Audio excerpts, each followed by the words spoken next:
Welcome back to a series so auto. Even Optimus Prime subscribed. In today's video, mga kaunggoy, AC Garage Boy. Putang ina, sino to? AC Boy Garage, mga kaunggoy. Yung pala yung pangalan niya. So, he has been through a lot of oopsie lately, mga kaunggoy.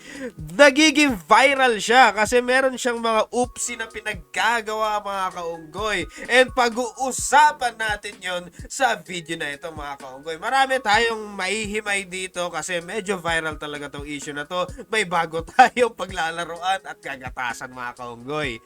And without further ado, let's begin! Let's up those numbers!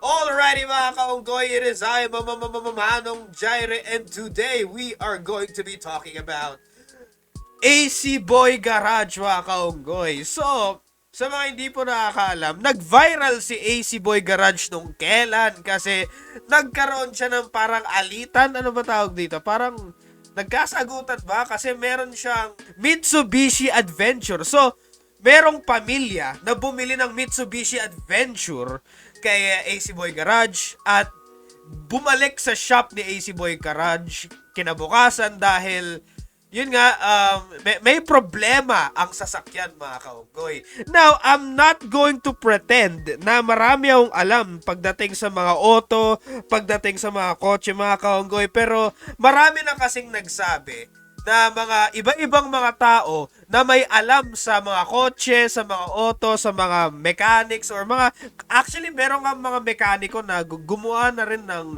response video kay AC Boy Garage and sinasabi nila na tama yung matanda na mekaniko na kasama ng pamilya na bumili ng Mitsubishi Adventure, mga kaunggoy, no? And mali si AC Boy Garage, mga kaunggoy, no? So, marami nang nag-debunk na mekaniko dito, mga kaunggoy, at ayun nga, nag-respond sa kanya at kinall out siya, mga kaunggoy. So, panoorin nyo yun. Like, actually, nakalimutan ko yung mga pangalan. Basta, pag naalala ko yung pangalan and pag nakita ko ulit yung video or pag nagamit ko yung video para dito sa video na ito, ilalagay ko na lang sila dito, mga kaunggoy. Ayun. Merong mga problema ang cylinder head gasket, mga kaunggoy. Bumubulwak yung tubig pag nire-rev, mga kaunggoy. Wala po akong alam dyan, mga kaunggoy. Pero ayun nga, I would suggest na maghanap kayo ng mga mekaniko na vlogger na may alam talaga kasi marami talagang kumakampi sa matandang mekaniko na kasama ng pamilya na bumili ng Mitsubishi Adventure at nagsasabi na mali talaga si AC Boy Garage dito, mga kaunggoy, no? So ayun, alam natin yung controversial na yon, yung kontrobersiya na yon na part 1, mga kaunggoy. Ngayon, meron na naman mga past issues, meron daw mga past issues si AC Boy Garage. Ang daming mga buradong video na inalis ni AC Boy Garage kasi meron din siyang mga oopsies doon. May mga iba siyang oopsies doon na nakikipag-away daw siya sa mga buyer ng Ford Fiesta, mga kaunggoy. Tapos may mga matinding sigawan doon, mga kaunggoy. Tinatanggihan ni AC Boy Garage ang refund kasi alam mo, tinatanggihan niya yung refund kasi kahit may malalang defect ang sasakyan, mga kaunggoy, no? Yung ABS sensor brake issue, mga kaunggoy, no? So, may defect ang sasakyan and nire-refuse niya ang refund, mga kaunggoy, which is actually ang pagkakaalam ko, merong parang bawal ata yun, mga kaunggoy, di ba? Pag may sirang isang bagay, appliance, may auto man yan, kotse, or whatever the fuck man, pwede mo ibalik at pwede ka magkaroon ng refund, mga kaunggoy, no? Actually, parang batas ata yun, mga kaunggoy, if I'm not mistaken, mga kaunggoy, no? So, dahil doon, parang nagkapatong-patong ng masamang reputasyon ni AC Boy Garage. Dahil sa mga kontrobersiya na to, nagkakaroon ng masamang reputasyon si AC Boy Garage dahil dito, mga kaunggoy, which is ayaw mo niyan. You don't want that kind of shit kung isa kang business owner or isa kang may hinahandle na negosyo, mga kaunggoy. Ayaw mo nun. Ayaw mo dapat ng ganun, mga kaunggoy. Ewan ko lang. Parang that's very shit, no? That is very bad for business, mga kaunggoy, no? So, yun nga, marami talagang issue dito si AC Boy Garage. Actually, si Makagago, more specifically Makagago, ilang beses na niya nagawa ng video si AC Boy Garage according to him, mga kaunggoy. Although, hindi ko napanood yung mga iba, pero napanood ko yung part 1, 2, and 3 ng recent na issue ni AC Boy Garage. Kasi nga, sobrang viral niya ngayon, mga kaunggoy, no? Sobrang viral niya ngayon, no? Lalo na yung pagbastos niya kay etong matandang mekaniko na si Tatay Edgar, 'di ba? Bumili ng Mitsubishi yung pamilya, tapos kinabukasan ibinalik kasi yun nga may defect yung cooling system, mga kaunggoy, and basta other terminologies na ginamit nila sa kung ano man yung sinabi nila doon, mga kaunggoy. So, mekaniko po si Tatay Edgar. Isa po siyang mekaniko na matandang mekaniko na kakilala ng pamilya na bumili ng Mitsubishi Adventure, no? So, syempre, parang siya ata yung pwedeng middleman na pwedeng, alam mo yun, kasi syempre, di ba, may nabili ka na kotse galing sa isang mekaniko, syempre, like, automatic na medyo biased yung mekaniko na binilan yun ng kotse, mga kaunggoy. So, syempre, kailangan yun ng third party na neutral na pwedeng alam nyo, like, just in case lang, mga kaunggoy. I think that's a very smart decision.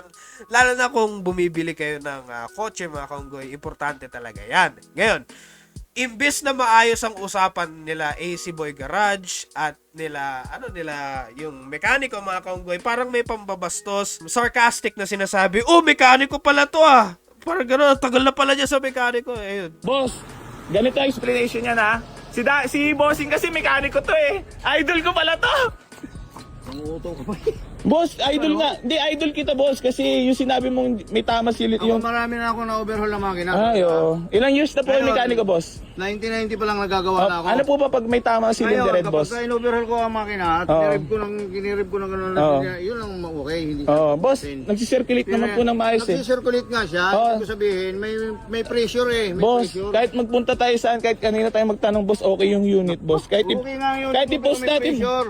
Boss, may kahit- pressure yung makina, Brad. May Boss, pressure. nagsisirculate nga ng maayos yung tubig eh. Iba ang circulate ng tubig na magandang circulate. Boss, nagsisirculate nga eh. Circulate kasi ano, pero may pressure, Brad. Boss, May pressure nga. Huwag mo na akong ano. ay, gano'n na kayo katagal, boss, at may mekaniko? Ulit-ulit ka naman. 1990 pa lang mekaniko na ako eh. Ano po yung mga ginagawa niyo, boss? Boss, Marami na nga akong ginawa. Huwag kayong magalit, boss, kasi Hindi ako nagtatanong lang magagalit. ako. Nagtatanong lang din naman ako. Hindi ako nagagalit. Ibig sabihin, paulit. Kanina pa sinasabi. Hindi, kailangan ko lang din sabihin, magtanong sa'yo, boss, kasi syempre, gusto ko malaman kung mekaniko ka talaga ng malupitons. Pero matalino pa rin. So yun nga, dahil nga kay, yun nga sa ang daming nagbabash ngayon kay AC Boy Garage, mga kaunggoy, yun nga, nag-live si AC Boy Garage at humingi ng pasensya kay Tatay Edgar, mga kaunggoy, no? Nag-sorry na siya, public apology, and yara, mga kaunggoy, na bugso lang daw ng damdamin at tao lang, nagkakamali lang daw siya, mga kaunggoy, which is I understand, mga kaunggoy.